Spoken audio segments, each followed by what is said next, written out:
Hello everyone. I'm glad to see you on my channel. The story I'm going to tell you today is pure. It is true that all the bad things that happen in life happen for a reason. It is said that we can appreciate the good things, the things when they happen to us. I hope you enjoy this story. I wish you a pleasant viewing experience. It was pouring rain outside, drumming heavy drops on the windshield. But John paid no attention to it, only turning on the windshield wipers in time to see the road. He was in a hurry to get to an important client. Every now and then his head was spinning with thoughts of what he had achieved in this life. Frowning his forehead, John couldn't even think of happy moments. Working in a taxi cab, he kept running into the angry look of his boss. For some reason, he immediately disliked him and gave him a beat-up car on purpose. Stopping at a traffic light, John thought to himself, why didn't I choose another profession? Now I would not be turning the steering wheel and would not grovel before anyone. The light turned green and John accelerated again. But then he heard a thumping under the hood. That's right. Undercarriage was dying and they'd say it was his fault. They'd pin the blame on him and then he'd have to pay for the wreck. No, that wasn't exactly the fate John wanted for himself. But he couldn't do anything about it because he wasn't a local in this town and hadn't made the right connections yet. Sad thoughts continued to overwhelm him. He even remembered how often the dispatcher gave tasty orders to his drivers, and he was left with nothing, settling for penny calls. Such injustice depressed John and made him think about the rightness of choosing his path in this life. He was an orphan and could only rely on his own strength in any situation. After 2 more intersections, John wanted to turn into an alley to shorten the way. But suddenly, a pregnant girl jumped out in front of his car. She deliberately swung her arms as if she were falling and blocked the road. John barely audibly cursed. Are you crazy? Are you fed up with life? He could not understand why this stranger, risking her own life, almost threw herself under the car. Jumping out of the cabin, he shouted at her again. Have you had enough of life? I'm in a hurry. The boss will skin me if I'm late. Couldn't you have gone through the underpass? The girl sank down on the curb and sobbed. John realized that he'd been wrong to do that. She was pregnant and there was no telling where she might have been in a hurry. And what if she went into labor and then it was over? All these thoughts rushed through his head in a caravan. And in order to make it up to him, he offered the poor guy a ride in his car. Come on, you'll get wet. The rain didn't seem to be letting up. Once in the car, the girl gave him. She looked at him suspiciously. John even felt cold under his shirt. It was as if he hadn't saved a man but a ghost. He pushed away these dirty thoughts from him. He extended his hand to her and said, My name is John and I work in a cab. The answer was the last thing he expected to hear. I'm Veronica, an ex-convict. The chill ran down John's spine again, but this time even harder, as if he were being hosed down. The thought flashed through his mind. That's the kind of passenger I picked up. I can't think of anything better. Veronica noticed the trembling in his hands and hurried to calm him down. Calm down. I'm just a former convict. And there is nothing wrong with that unless you are against the fact that women can also be behind bars. Yes. No. Not at all, John replied excitedly. I hadn't even thought of that. Anything can happen in life, and no one is immune to it. Even I can't say what will happen to me tomorrow, for example. The pregnant passenger put her hand on his shoulder and calmly said, I am not a psychic, so I cannot answer what will happen to you tomorrow. But I am sure that in the near future, you will start a new life. Veronica's words sounded unexpectedly to John. He suddenly thought that tomorrow, the day after tomorrow, the boss will find an opportunity to pick on and punish. Then a new life would really begin, without money and possibly without a job. John thought about it, and at the same time remembered his childhood. After all, he had never known his parents. He came to the orphanage from an orphanage, very young, the youngest of all the wards of this institution, and he was treated without any love. Although where it was to come from if the tutors disappeared every now and then for a whole day and left them unattended. It was there that John learned to survive without anyone to rely on. He had almost no friends, and all because his sense of justice made him an outcast among his peers. They liked to organize nasty things, to run away from the orphanage, and John, feeling a sense of fear, remained alone. He did not follow them, so he did not become, as they say, his own among their company. The orphanage was located in a small village, and John did not know what was going on outside the village, but he dreamed of escaping from the hated walls and go to a place where he will be appreciated and loved, only where there are no relatives, and even if there are, they don't care about the existence of an orphan. Moreover, the teachers in the orphanage kept saying that his parents had abandoned him. After that, he didn't want to get close to anyone, and the desire to be loved is just a childish fantasy. While there was an opportunity, and the state helped, John learned to drive and got a license. He knew even then that this would be his piece of bread. In any case, he did not see any other prospects for himself. From a remote village, he soon moved to the capital. His thoughts were to find a job and to get a foothold in the city. John went through dozens of offices to get a job, but he found only in a cab where the boss was a proud and arrogant man, Archie. With housing too, everything was solved. John successfully rented an apartment on the outskirts of the city. However, the strained relationship with the boss constantly made him nervous. There wasn't a day when Archie didn't pick on him for no reason. Sometimes John felt like he was the center of attention or had simply become an outcast, and there was no way out of it unless he left the office. However, he was not going to quit and decided that he would try to prove by his actions how he could be useful. And once John even allowed himself, in the presence of the director, to say what is best used to increase efficiency. Then the conversation turned to buying new oil. And John joked that he knew as much about it as a professional. The director praised the boy for his initiative, but Archie was angry. After all, it was not he who distinguished himself, and now the director will not put him as an example to other employees. However, the boss could not do anything, especially since John became almost the best friend of the director. At the same time, Archie took note of this and began to wait for a convenient moment to get even.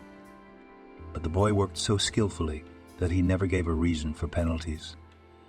But after today's trip, there was no telling what might happen. After all, there was a reason the supervisor was grinning when he sent him on this call.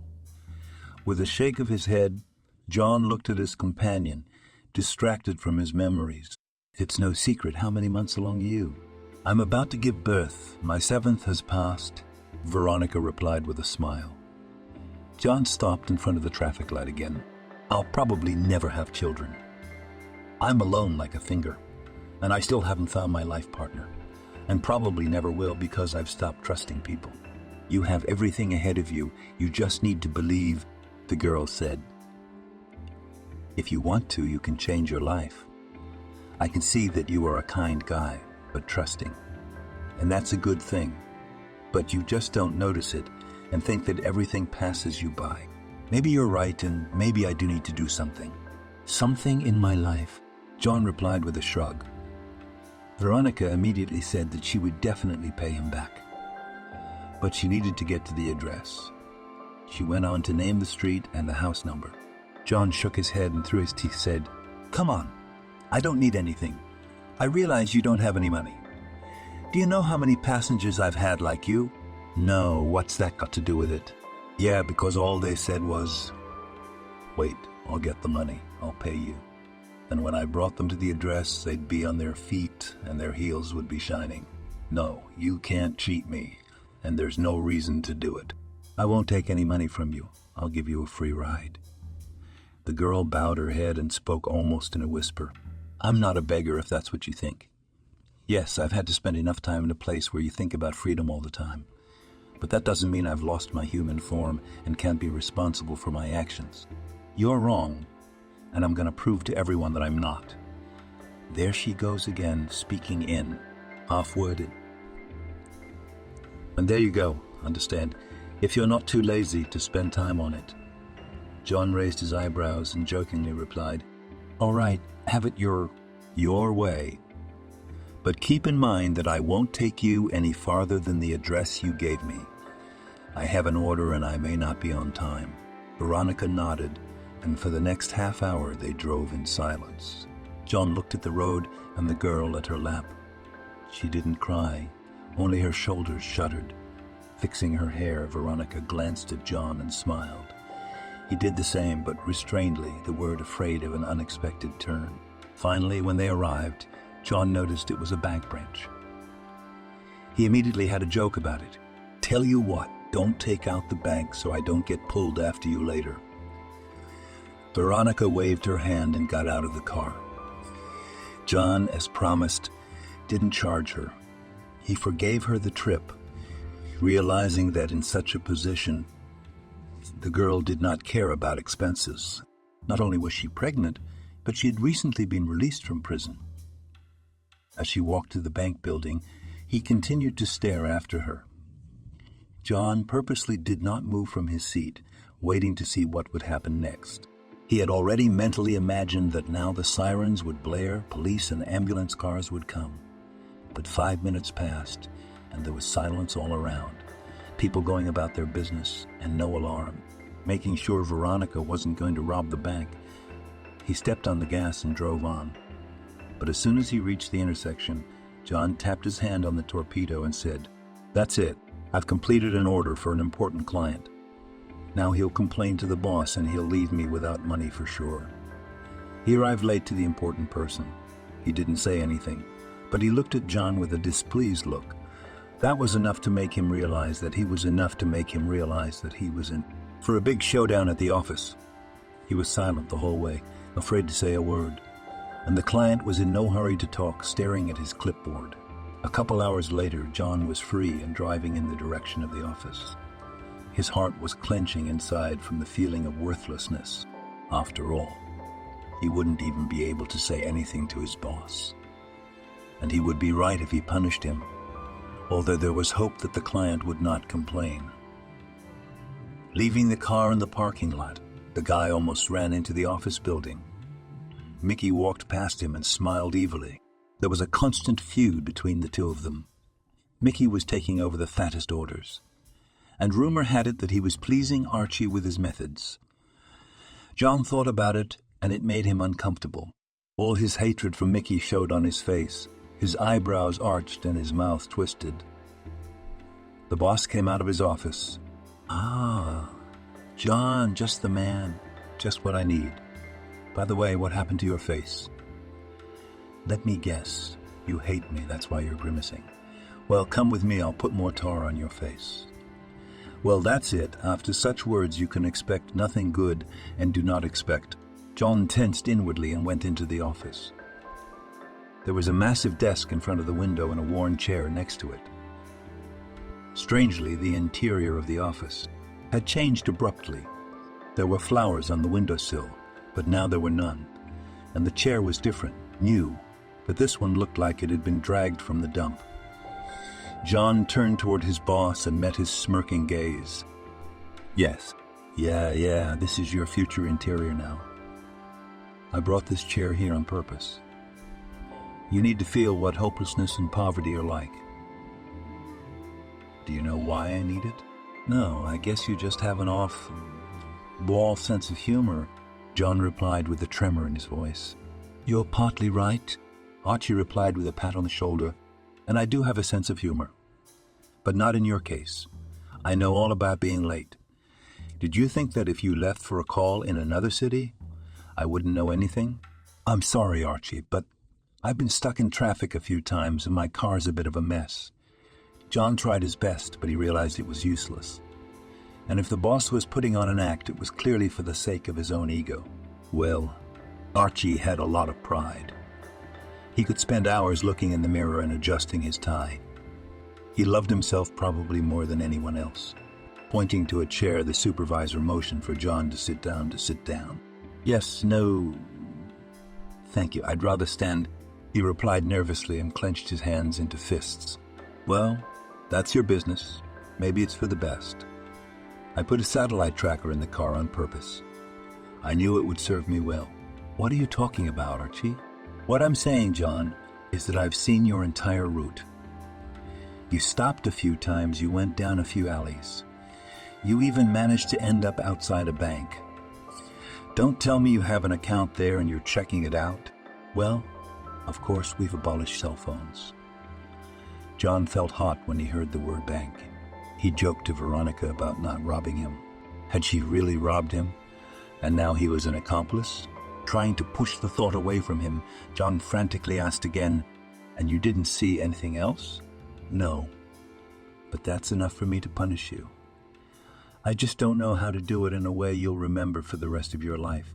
Let's just reprimand him," John begged me. "It wouldn't do you any good," Archie replied menacingly. As soon as he had said that, Mickey entered the office without knocking. He looked at his boss and asked without any embarrassment, "Well, how did you tell him? Didn't realize what was going on?" John jumped up to Mickey and stared intently into his face. "You're getting fired, buddy," Mickey replied cheerfully and gloatingly. John turned his attention back to Archie. "But you can't do this to me. I've done so much for you, always filling the toughest and cheapest orders. You crossed me once," the boss said sternly. "You shouldn't have flaunted yourself in front of the director. He stopped paying me. 'Cause of you, he stopped paying me my bonus and raise. You think I can forgive you? No, John, you're wrong. You're fired. Get your paycheck and don't let me see you again." With his head down, John began to slowly stagger out of the boss office. But halfway out, he stopped and looked at Mickey. "Buddy, you say?" Well, let's see." The old and worn chair near the desk immediately caught his eye. John thought to himself, Veronica was right when she said that my life was about to change. After that, he didn't want to stay in that office. On full automatic, John went into the accounting office, took the rest of the money, and went outside. The wind blew his curls, and he silently stared into the void. After all, the unknown was ahead, which smelled cold. Suddenly the bank came to mind, and John shuddered again. What if I really did rob it, and Archie let me go on purpose, and then the cops come? With a shake of his head, the cabbie waved his hand and wandered to the bus stop. Now he could only travel by public transportation. And if he didn't find a job soon, he would have to walk. Only it was unclear where to get a job. John has not mastered any other profession. He has no certificates and no experience either. It turns out that he is a man without a profession, without a family, and without a tribe. He felt sick to his stomach, and he could hardly keep from crying. Passing people turned around, thinking that the man was not all right. John stood at the bus stop and whispering to himself. At the same time, several buses passed by in the right direction, and only his grandmother, holding a heavy bag, suddenly stopped beside him. "Grandson, why are you sad? The weather is so nice. The rain has stopped. The sun is warming up." "Yes, you're right. The weather is fine. But it doesn't make me feel any better. I got fired today, and it's all because I crossed the boss." Squinting her left eye, Grandma came closer and whispered, "Don't worry, you didn't do it on purpose. There will be a holiday on your street too. But remember, when he comes, do not drive away. It is your destiny." "Are you two conspiring?" John asked angrily. "All I hear about it, mysteries. Who can tell me what's going on here?" As he waved his arms around, trying to hear the answer, Granny disappeared around the corner. It seemed as if she had only appeared for a moment to share another secret with John. Utterly bewildered, he got on the bus and drove home. At the store, John bought a loaf of white bread and a carton of milk. He knew Perry was waiting for his master, and as soon as the lock clicked on the door, the cat ran out into the hallway. She nestled at John's feet and began to rub his back. Stroking the pet, the former cab driver said, "You're the only one I'm happy to have, Perry." The cat heard his name and purred contentedly. John took off his shoes, went into the kitchen, and poured milk into her bowl. Perry left his feet alone and began to eat. As she licked the milk, she looked at her master with a sidelong glance and licked. There was so much devotion in her eyes that John couldn't stand it and covered his face with his hands. He stood like that at the window, barely containing his emotions. But suddenly the doorbell rang. Strange. I'm not expecting anyone to visit. Cautiously looking out into the hallway, he asked, directly from there. Who's there? An answer came from the other side of the door. It's me, Grandma Anna. John, open up.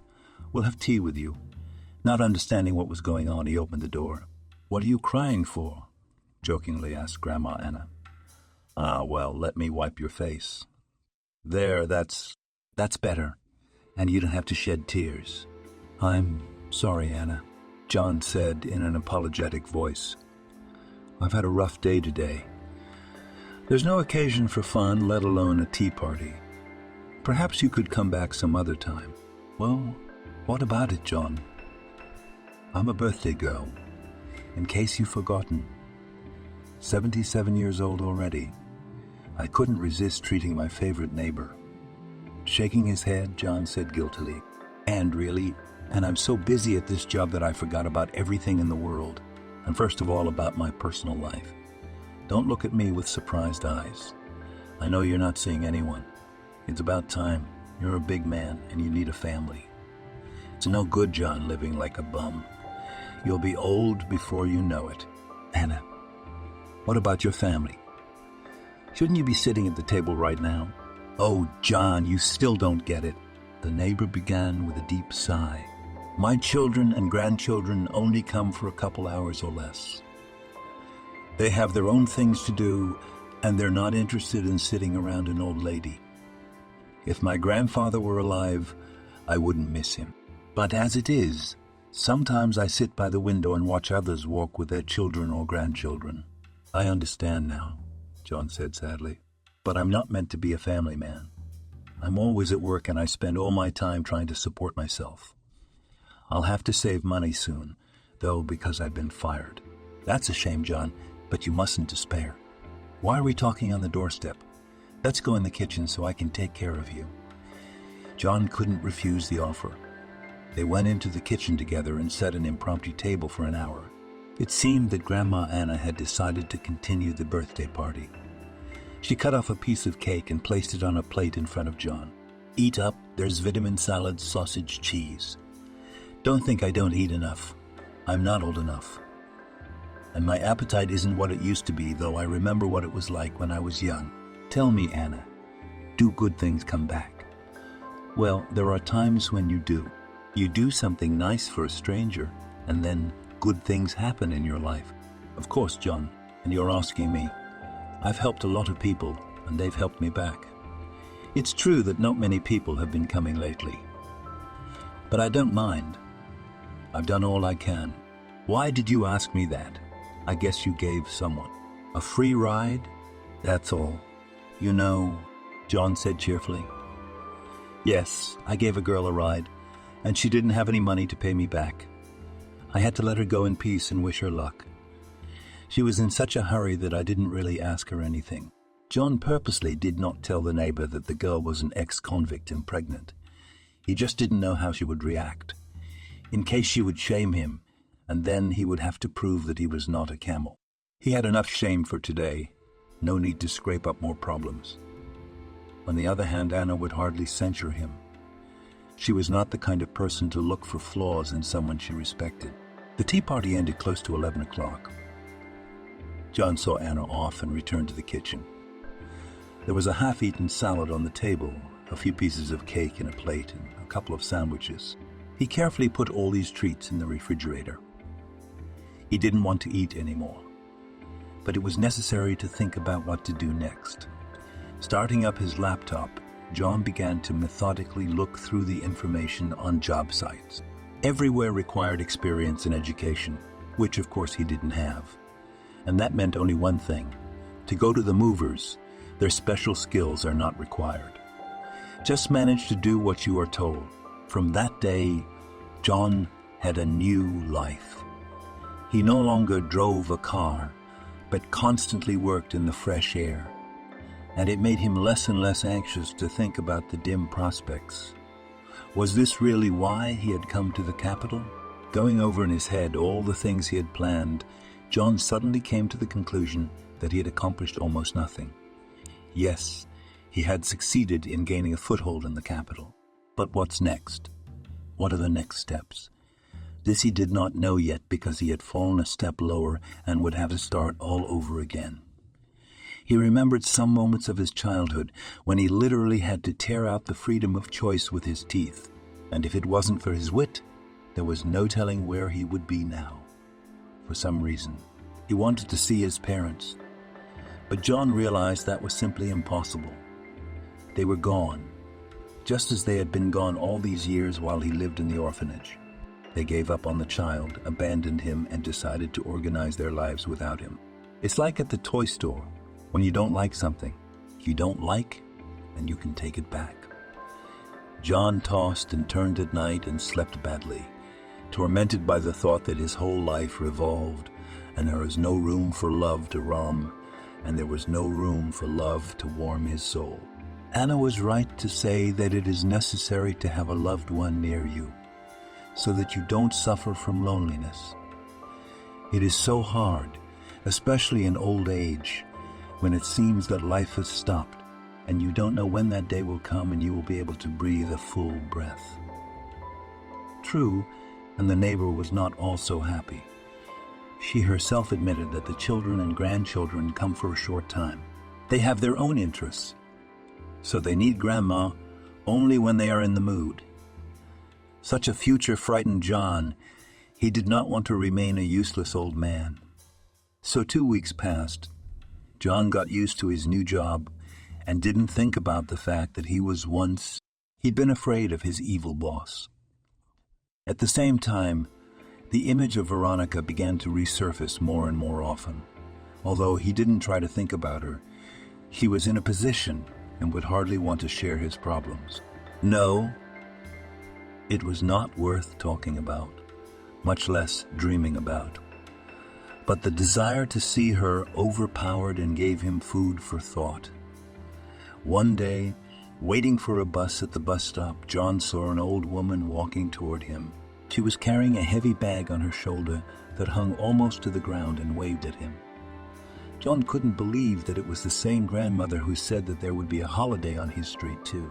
Closing his eyes, he didn't open them for almost a minute. When he looked in that direction again, he saw no one. He had the feeling that he was hallucinating, but where would they come from if his health was good? John decided that he needed to get a good night's rest and not go to work on Saturdays. When he got home and fed the cat, he lay down on the couch and fell asleep. But it wasn't more than an hour later when Perry started meowing pitifully. John woke up and lowered his head. "What are you? Did you miss me?"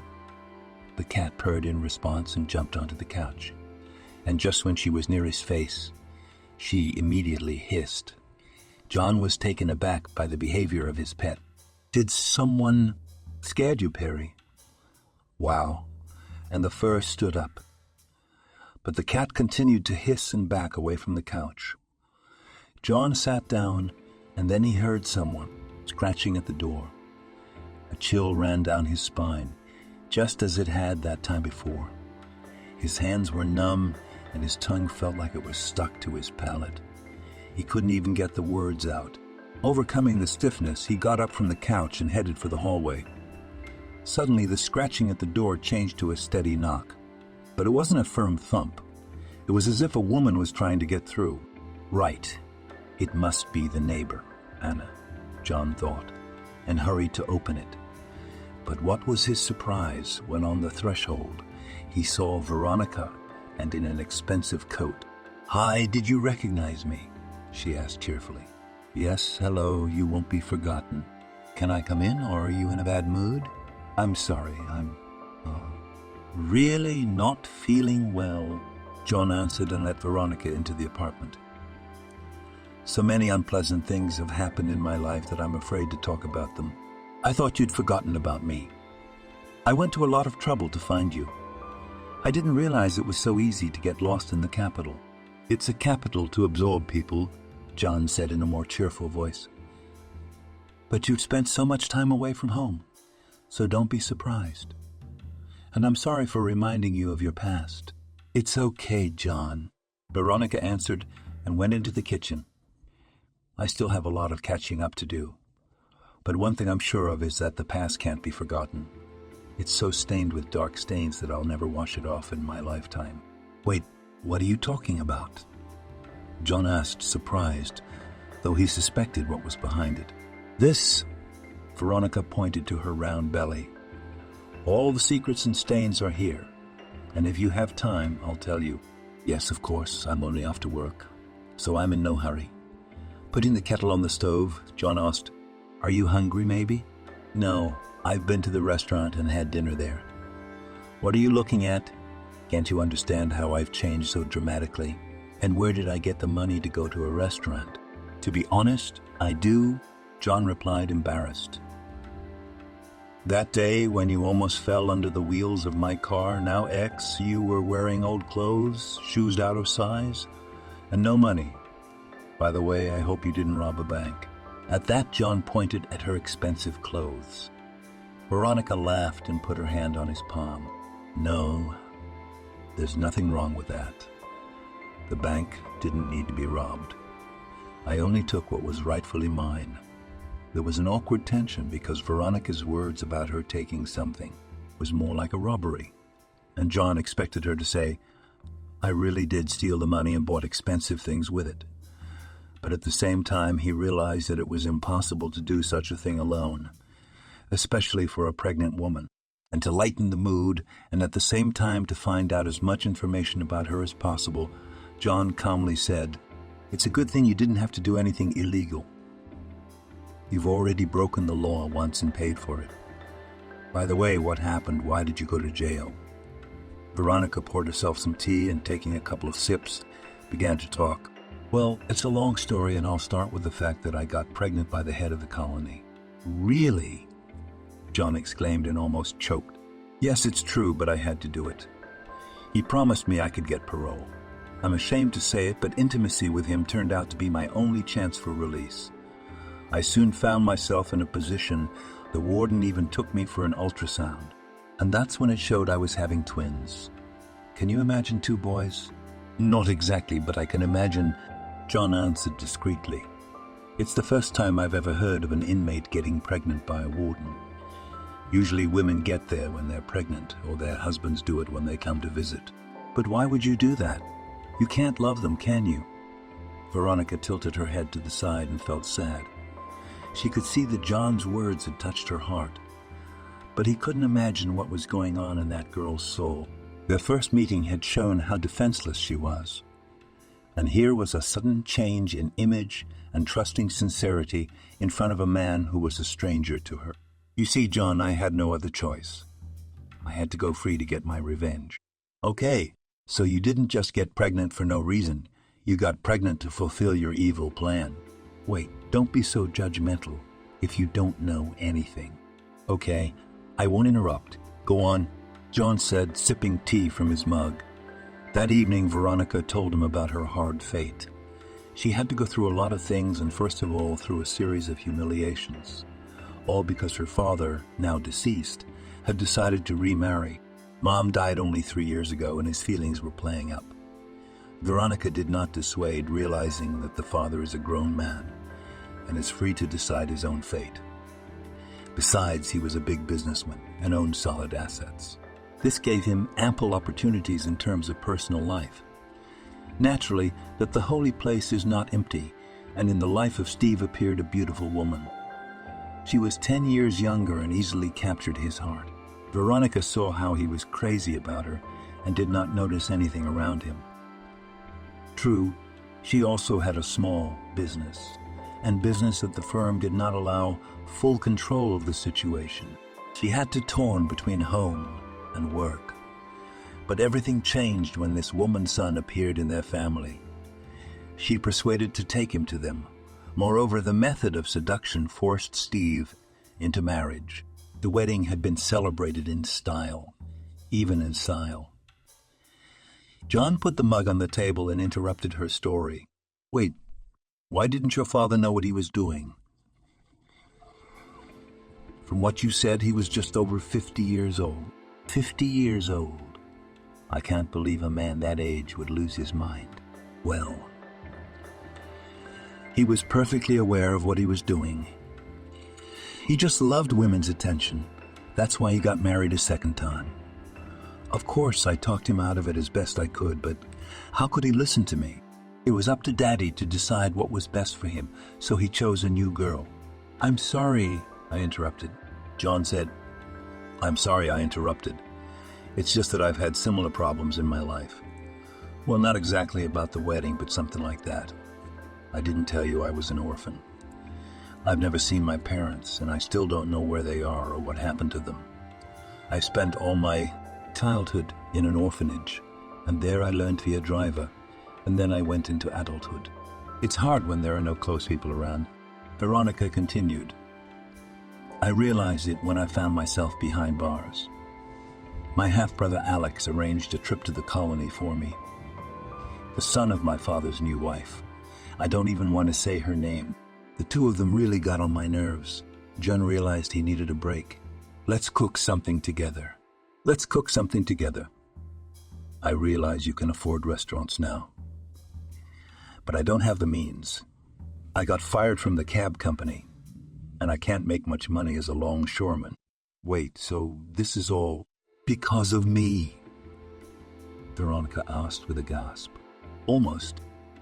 It's just that being late was an excuse. But seriously, the boss had a grudge against me for a long time. He hated me from day one. He thought I was a competitor. Why? Well, I took the initiative in front of the director and told him what the best oils to buy for cars. And then I came up with my own ideas a few times, and I paid for it. Yes, the boss is a beast. Laughed, Veronica parried. Well, beast. Not beast, but selfish and proud, that's for sure. But it's all right, he'll remember me. Together they cooked a light dinner and ate a little snack. John noticed that Veronica was no longer acting as if she were seeing him for the first time. It was obvious that she had developed a liking for him. Looking at her belly, he asked, Will you give birth in a regular hospital or a paid clinic? Now you have these options. Listen, what about this brother? Where is he? Didn't you say it was his fault you went to jail?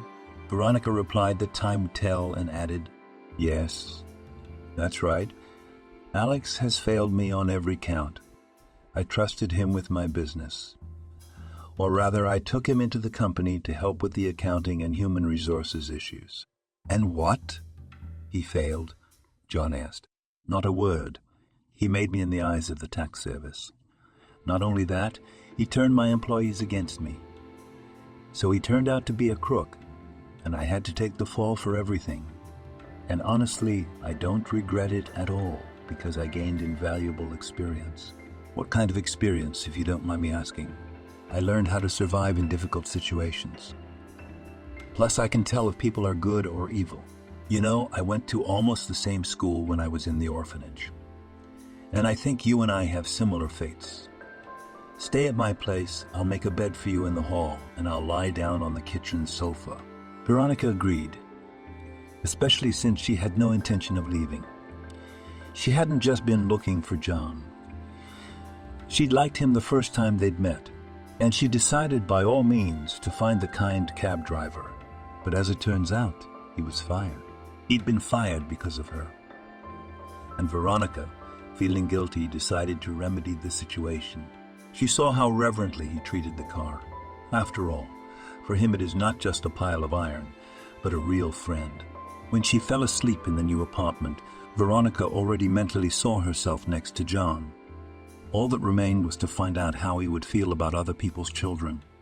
Her story about getting pregnant in prison had made a lasting impression on him. In the morning, she heard dishes clattering. For the first time in years, the noise was not annoying. Veronica simply remembered how she had risen, almost with the first rooster in the colony, when all her bunkmates were already rattling their cups. But it was good to hear the clatter of dishes now, so she went into the kitchen. Morning, John. Good morning, Veronica. What are you doing up so early? I'm just making breakfast, so it's gonna be a while. I just couldn't sleep well. Thinking about us, Veronica said carefully, "What do you mean?" John asked, pretending not to understand. "I haven't told you everything. There are other things you need to know." "Wow. So I'm going to have to be even more surprised?" John asked excitedly. "I thought that yesterday you had put an end to your past.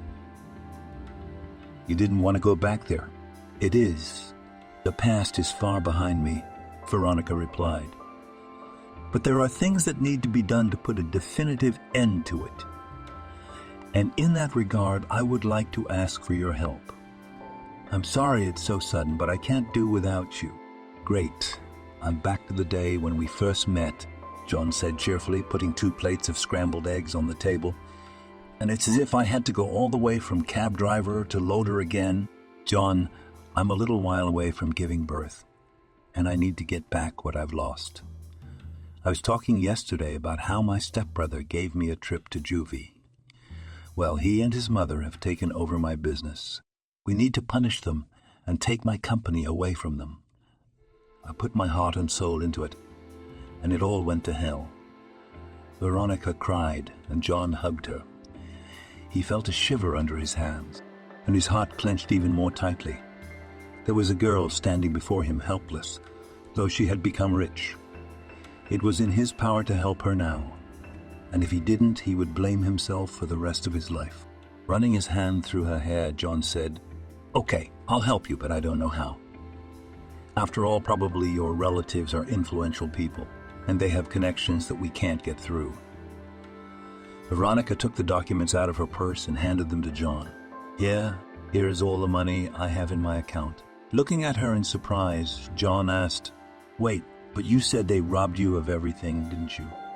And there's a fortune in here." "Yes, that's right," Veronica replied with a heavy weight in her voice. "They took not only the firm, but also my father. He died while I was in the colony. The news came when he was already buried. I wasn't even allowed to say goodbye to him." John hugged her again, but in doing so, he even kissed her. He did it without any preparation, in a burst of emotion. And Veronica responded by pressing herself against him as tightly as she could with her, because of her rounded belly. The young people stood for almost a minute, not letting each other out of a strong embrace. From the outside, it seemed as if 2 loving people had met after a long separation.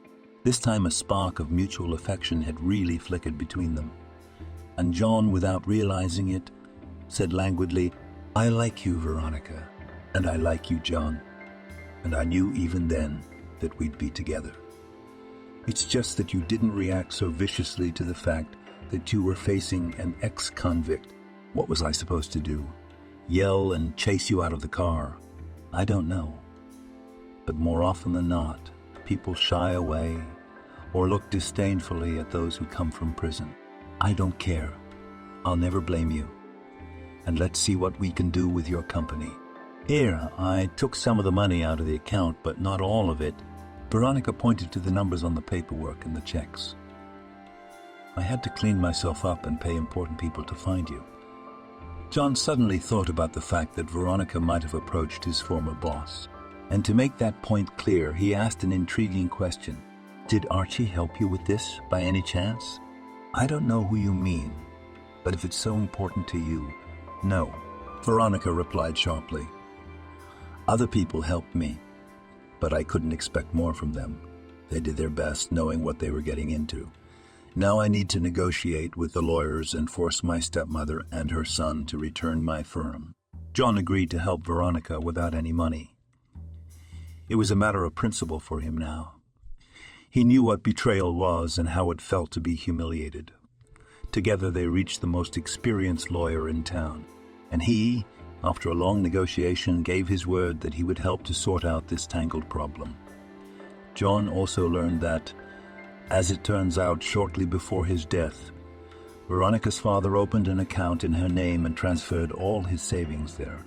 Veronica's stepmother was unaware, but if she had gotten wind of it, she would have forced Steve to give her access to the money. So the father took care of his daughter's future, but he couldn't help her avoid incarceration. and he may have tried to redeem himself there. That's why Veronica decided to go to bank. She knew it was the only way to get the firm back and clear her reputation. John did his best. He even had to quit his new job. He kept an eye on what the stepmother and her son were doing. Alex was living the high life. He had no problems with money because everything gave business. Observing how this guy behaves, John identified several points. First of all, it's relaxed, unconcerned, and unwilling to do anything more, less serious. In no comparison with stepmother. She followed the order of the firm and skillfully managed the entire process. It was as if she had been in business all her life. John told Veronica what he had seen. Good. So they're not expecting me to show up, she said with a sly look. We must act decisively so that they have no time to retreat. I have no doubt that these people have prepared backups for emergencies. You know best, Veronica, John parried. I just want you to be okay. The hired attorneys prepared documents for the trial, and Veronica and John, meanwhile, mended their relationship. A few days later, they moved with Piri into their new apartment. Veronica withdrew money from the account and spent it on buying a family nest. Neither of them had any doubts that this was the beginning of a life together. The words of the old lady from the bus stop and Anna's neighbor turned out to be prophetic. John found his way in this difficult and winding life. Fate thanked him for his kindness. Since childhood, he tried to help everyone, despite the fact that sometimes it was not easy, and these qualities made him a strong and hardy man. That's why he wasn't afraid of hardship, and he was not afraid to help Veronica, though he couldn't help but realize how it might end. Soon Veronica bought him a luxury car. John at first did not want to accept such a gift, but then agreed, saying that the time will come and he will definitely repay. Taking on the role of an assistant, John himself kept in touch with lawyers. At some point, they told him that Betty, Veronica's stepmother, and Alex were on the move. They must have sensed danger, or someone had, or someone tipped them off that the rightful owner of the business was on their trail. John relayed the lawyer's words to Veronica. As you can see, your hustle didn't go unnoticed. Good, let them know that they too will soon have to answer for everything. By the way, how do you like the car? Did I get your taste? Thank you, Veronica. It's the best present in my life, John replied and pulled Veronica close to him. She felt warmth all over her body and laid her head on his shoulder. Suddenly she heard John whispering, "You are my good ones. I'll see you soon." Not only that, he was stroking her belly. Veronica realized that John would definitely not push her and future children away. She hadn't made a mistake with her children away. She hadn't made a mistake with her choice. He was the right man for her, and it didn't matter what other difficulties she would have to overcome. The main thing is that now they are together and no one will separate them. But Betty's evil stepmother didn't keep her waiting long. She sent to Veronica's house her beloved son, Alex. But he was unlucky because John intercepted him. They bumped into each other in the driveway. John recognized Veronica's half-brother right away. "Well, this is great, isn't it? What's your hurry? Aren't you going to your sister's?" "Excuse me, but we haven't met, have we?" Alex whispered and sharply shrank. John realized that he didn't expect such a meeting and decided to go straight ahead. "We don't know each other that well, though I've heard a lot about you. And I'm not happy about what you and your mom did." "What the hell? Let me through!" Alex shrieked and tried to run into the entryway. But John grabbed him by the collar and shook him hard. "Listen, you slug, I stopped you for a reason. I know all about what you and Veronica did. This ain't meanness, this smells like crime. Why don't we? Let's step aside so we don't disturb anyone." At that moment, people came out of the entrance and Alex tried to address them. John reacted lightning fast, punched him in the stomach and led him to his car. Now we won't be interrupted. "Tell me who put you up to framing Veronica and sending her to jail. And don't try to lie. I'm gonna find out the truth. But then it will be worse, and I'm not kidding. Alex nodded frantically and with a tremor in his voice began to tell. It was my mom's idea. She wanted to take over Steve's business. But Veronica was in the way, so she asked me to make the businessman's daughter disappear for a while. And you couldn't think of anything else to do but put her in jail? John asked angrily. What else could I do but kill her? Well, at least you've got your head on straight here. What else do you know? I swear I don't know anything else. Alex whimpered. I don't believe it. And do you know why? Why? Because Veronica's father suddenly passed away. Don't you think that's strange? He wasn't old, so he must have had a heart attack, Alex said ingratiatingly, and he looked at John from under his forehead. Seriously? And you expect me to believe that? He was only 54 years old, and Steve had no complaints about his health. I've learned some things. So you see, I haven't been idle. I've done a background check on you and your mom. I've got you on the hook, and don't you dare play any tricks on me. Before he could finish the last words, his phone rang. It was Veronica. Yes, my love, I'll be right there. She was screaming and shouting. I'm going into labor. I need to get to the hospital right away. John looked at Alex, and frowning his eyebrows, he spoke angrily. Go, I'll let you go for now, but it's only for now. Soon the sweet life will be over for you. Alex flew out of his car and ran away from the yard. Meanwhile, John went up to the apartment, assessed the situation, and called an ambulance. Together with Veronica, he arrived at the maternity hospital, but he was not allowed inside.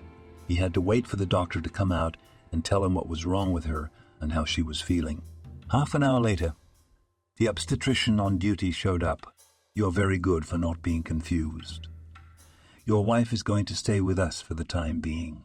The contractions were false, but there are indications that she'll give birth soon. Doctor, it's still at least 2 weeks away, isn't it? I understand your worries, but nature dictates when your children will be born. And it's great that you're having twins. You should be happy and thank God for such a generous gift. Thank you, but they're not. John wanted to say that the babies weren't his, but he stopped himself. Besides, the doctor thought they were husband and wife. It just kind of... and he hurried outside. Just at that moment, a window on the second floor opened and Veronica looked out. She looked at John and said loudly, I love you. Taking a deep breath, John responded in kind. And I love you and our children. You know, the doctor thought you and I were husband and wife. And you didn't like that he said that? Veronica asked. Why? On the contrary, I loved it. And I even already know what I need to do for that. Wait, don't go away. Stay with me a little longer, Veronica asked and pressed herself against the window frame. I haven't had time to do anything. I have to move on and get the firm. What do you say? Should we leave it as it is? No, Veronica, you get ready for the birth, and I'll take care of it myself. After these words, John got out of his seat, got into the car, and drove to the law office. But they were already waiting for him. John, have a seat. The lawyer offered him a chair. Yes, thank you. We're all set so we can start the trial tomorrow. And I'll tell you that Betty has driven the firm into bankruptcy. But how could she, Edward? John exclaimed. No, not for nothing. I found the right people, and they stopped the process of collapse. I think that Veronica will get the firm in more, less tolerable condition. Of course, she'll have to make some investments to get it back on track. But given her financial capacity, I think that won't be a problem. You're right, Edward. But Veronica won't be able to be a part of it just yet. She's in labor at the hospital and could go into labor any minute. I understand, John. We'll go through you, especially since you're familiar with all the documents. After John's big hit on Alex, he told his mother right away, and they even wanted to report it to the police, but changed their minds as they received a subpoena.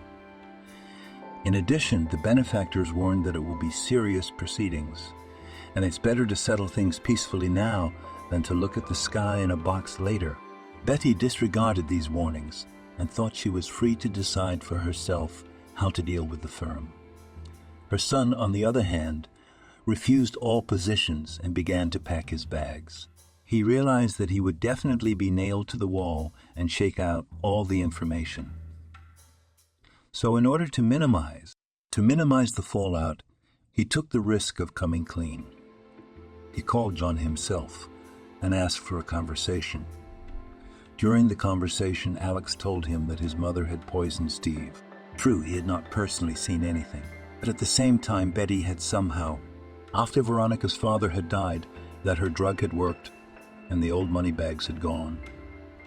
The cops got all this information right away, and they arrested Betty.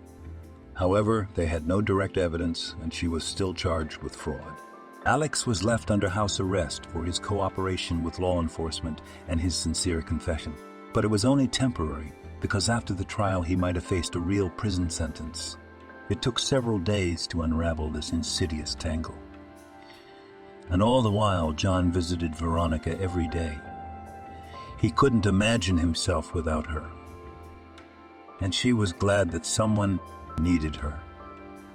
One time, the nurse even let them be alone together. And there John, on one knee, proposed to Veronica.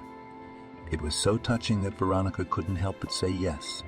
She said it was a real blessing for her, and began to kiss John, so much so that she grabbed her stomach and screamed, "I'm having contractions again, and I think my water's breaking." Immediately, all the medical staff rushed, and she was taken to the labor room. John, of course, went downstairs and waited. For 3 hours, he sat patiently in one place. Until 3 hours, he sat patiently in one place, until finally the doctor came out and said, "Congratulations, Daddy boys. One is 3,700 and the other is 3,500. At this point, John cried and hugged the doctor tightly. "How happy I am to have had 2 sons." Then he said this phrase again, but so loudly that it seemed that all the patients in the hospital could hear him. Even Veronica smiled when she heard. She was lying in the room, and next to her were her 2 babies. She looked at them, and tears were streaming down her face, but they were tears of joy. The next day, John came to the law office again. Edward informed him that Betty was charged with fraud and would not be released anytime soon. Alex, on the other hand, might get probation. But most importantly, the defense attorney added, "We can get Veronica's firm back. Now we are preparing the documents, and I think that in a week or 2, everything will be finalized. In the meantime, congratulations on the birth of your children, and may you all be well." "Thank you, Edward. But I know, that's why I'm saying it's going to be okay." John realized that the lawyer was in the loop, and he'd be sure to keep it a secret, especially since they'd become practically close friends. A week passed, and Veronica was being prepared for discharge. John came to pick her up in the car he had bought. He decided to wait until it was packed and brought a bouquet of flowers and champagne. A minute later, a cab pulled into the yard, and Archie got out. He met John's gaze and said loudly, "What people?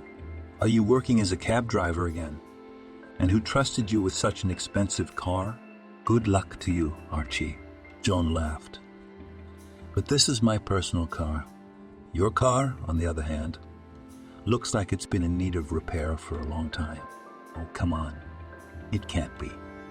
And at that time, Veronica and the children appeared. "Darling, aren't you tired of waiting for me?" John handed her flowers, the nurse champagne, and took the babies in his arms. "No, darling, what are you? I'm ready to wait even forever." After kissing Veronica, John turned to Archie and said sarcastically, "How did you get from being a boss to being a cab driver?" He didn't listen to the rest, though Archie mumbled something else. They didn't care about him, for the most delightful thing in their lives had happened.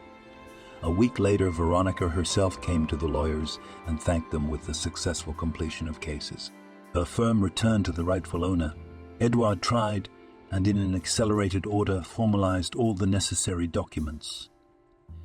He also acted as defense counsel at the trial and provided evidence of how Betty and her son Alex had fraudulently taken the business away from Veronica.